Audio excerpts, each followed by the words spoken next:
Hi, my loves. Welcome back. I'm so excited to dive into today's topic.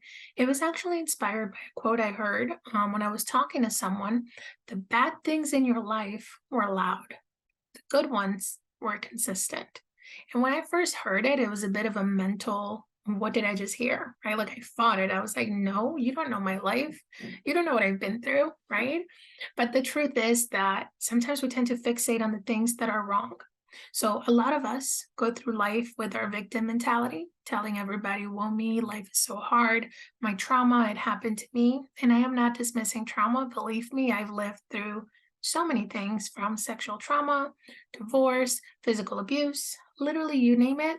I've probably lived it, or I know I've worked with somebody who has, right? We're not dismissing trauma and how the body processes it. Victimhood is number one. Number two is limiting beliefs. Like, no, I don't believe it's possible because this is what happened to me. Anything that comes with a story, anything that comes with an excuse creates this cycle of where it's never going to get better. We can't even see the good. And it's something that I've heard from a mentor of mine. She says it's really hard for a woman to see good men when she doesn't believe that they exist. Literally, your brain has this system where it allows you to see only what you want to see. And a lot of us, when we come from trauma or wounding or issues in our family, we only tend to look for things that we know because like attracts like and we're comfortable. And to give you the example, I married my trauma. I say that all the time, but truly, I was 21 years old. First of all, I had no idea who I was, right? And I was dating this guy. At the time, I fell in love for all the wrong reasons. In hindsight, if my daughter were dating that man, I would be like, girl, please run. But I didn't know who I was, right? I thought I was happy. I thought it was love. And come to find out now, looking back, it was really my trauma. There was no self worth, there was no self respect, there were no boundaries. And all of these things are needed in order to get to a place where you can have a healthy relationship. Right. But when all you know it's abuse or trauma or hardship or poverty, you tend to keep replaying that story by talking about it all the time, gossiping all the time, coming back to woe me, that victimhood that I was talking about. And the truth is, guys, life is not always so bad. And I used to say things like, wow, my childhood sucked when I started healing. Because at first, you have to be honest and be like, this is coming up, this is what I feel. But it got to a point that I caught myself just repeating the story over and over again.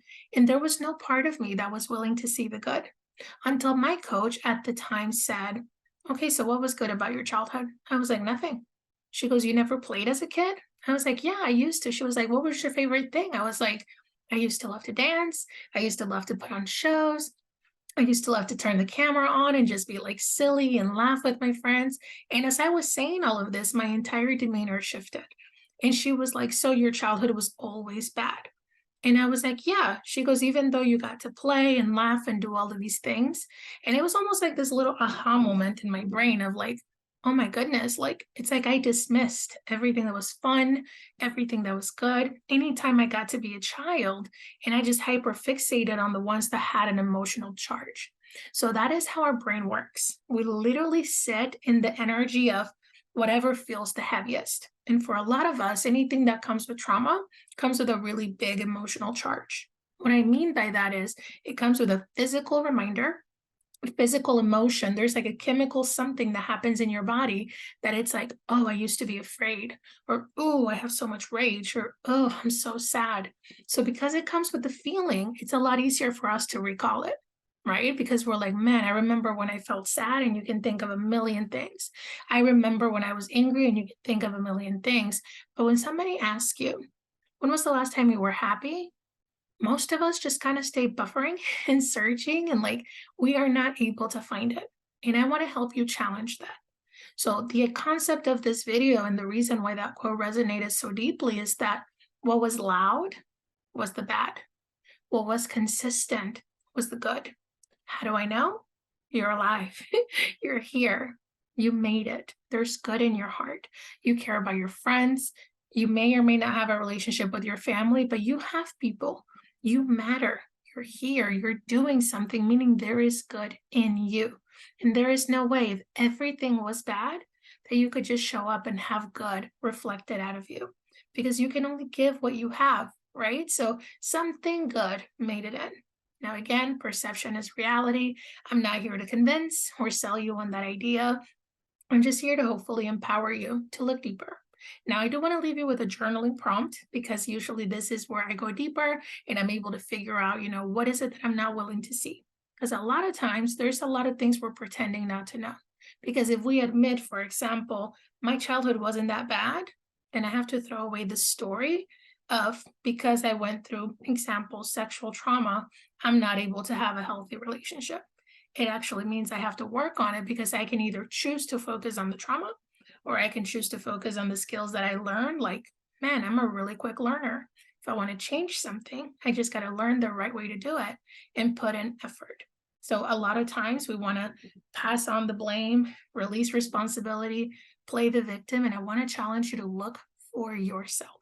So, my intention with this channel is just to create resources so that when you're ready to really sit with yourself and do the shadow work, inner work, shadow work, healing, journaling, whatever you call it, right?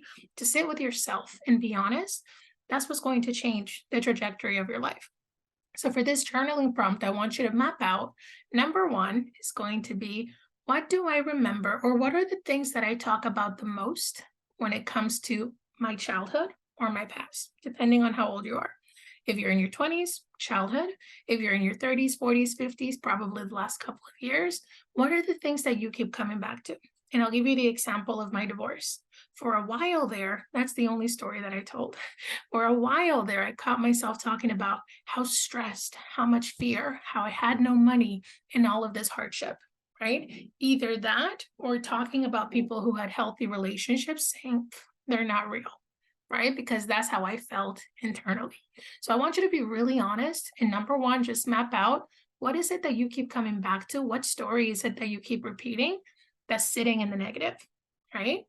Number two, I want you to go back to that exact time in your life. So let's say you went to childhood, and I want you to list 10 things that were good, 10 things that you remember that were good, 10 things that got you here. And to give you the example of maybe my divorce, just because it's the one that's coming to mind, right? What was good about that time is I got to have some real friends. I had angels in my life who literally showed up and helped me move. They helped me rebuild my life. They were there when I needed them. And up until that point in my life, my friends were just acquaintances. But that was the time that I was like, wow, through thick and thin, I have people who love me. Another thing that was really good was my family, the bond I have with them, and the fact that I was able to feel supported and held all the way through that. Number three was I got to prove to myself that I could do this on my own. Because when I was married, I was really afraid that I needed my partner in order to to pay my bills, to take care of the house, to do all the things. And the truth is, I was perfectly capable and self sufficient. Another thing that was good is that I got to turn my divorce instead of a sob story into a win because now I'm able to coach people and help them process their feelings, their grief, and what they had to go through when they went through their divorce. So are you kind of seeing the trend of how this works? The idea is to start shifting your mindset and becoming aware that it wasn't all bad. I promise you the good was consistent. A lot of times we just have to tell our brain, hey, we're looking for good. And if you don't believe me, let's play a game.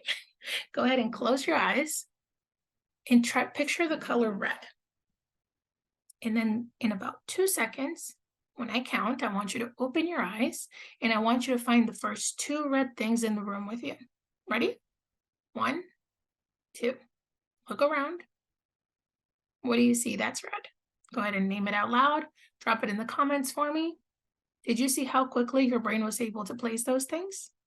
Now, if I tell you to close your eyes and I give you the color red one more time, go ahead and open them and find me something green.